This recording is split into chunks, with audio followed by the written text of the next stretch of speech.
வணக்கம். நிகழ்ச்சி மூலமாக உங்களை சந்திப்பதில் பெருமகிழ்ச்சி அடையும். வாழ்க்கையில் வெற்றி பயன் நோக்கி பயணம் செய்து கொண்டீர்கள். இந்த பயன்கள் நிச்சயமாக வெற்றி பெற அன்பின் வாழ்த்துக்கள். நீ நல்லா இருப்பீங்க.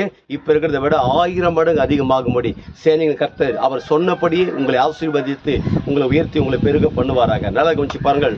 அருமையான இந்த வாழ்க்கையில் இந்த உலகத்தில் வாழ்ந்து கொண்டிருக்கிறோம்.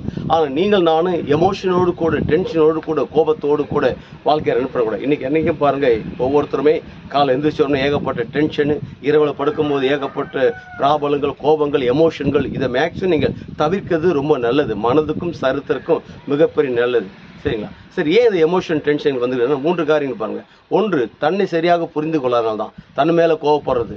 2வது, மற்றவங்களை சரியாக புரிந்து கொள்ளாதனால தான். 3வது, கடவுளை புரிந்து கொள்ளாதனால தான். இந்த 3 நபர்களை சரியாக புரிந்து கொள்ளாதனால கடவுள் என்ன இவ்வளோ அறிக்கை செய்கிறோம், இவ்வளோ விசுவாசம் இருக்கிறோம், இன்னும் எதுவுமே நடக்கலைன்னு சொல்லிட்டு அவர் மேலே பிராபலத்தை ஏற்படுத்தி வைத்துக்கிறோம். 2வது, மற்ற மனுஷங்களை பார்க்கும்போது ஒரே எரிச்சலாக இருக்கிறோம், எரிஞ்சு விழுகிறோம். தவறுங்க. மற்ற மனுஷங்கள் யார் என்பதை தெளிவாக புரிந்து கொண்டாதான் நம்ம நல்லா இருக்க முடியும். 3வது, நம்ம யாராக இருக்கிறோம், எந்த சூழ்நிலையுமே கடவுள் நம்மளை கீழாக வைக்க மாட்டார், மேலாகத்தான் வைப்பார். இன்னைக்கு இருக்கிற நிலையை பார்க்கும்போது நம்ம ஓட்டாண்டி கிடையாது, ஒடுங்கி போனவங்க கிடையாது, தெருவில் நிற்க வேண்டிய கிடையாது.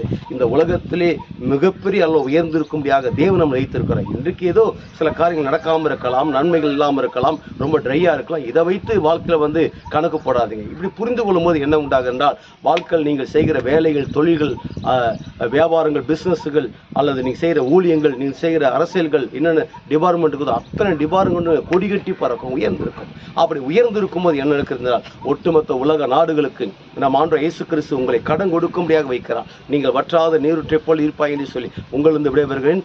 உங்கள் நண்பன் ரவி, பெரியபாளையம்.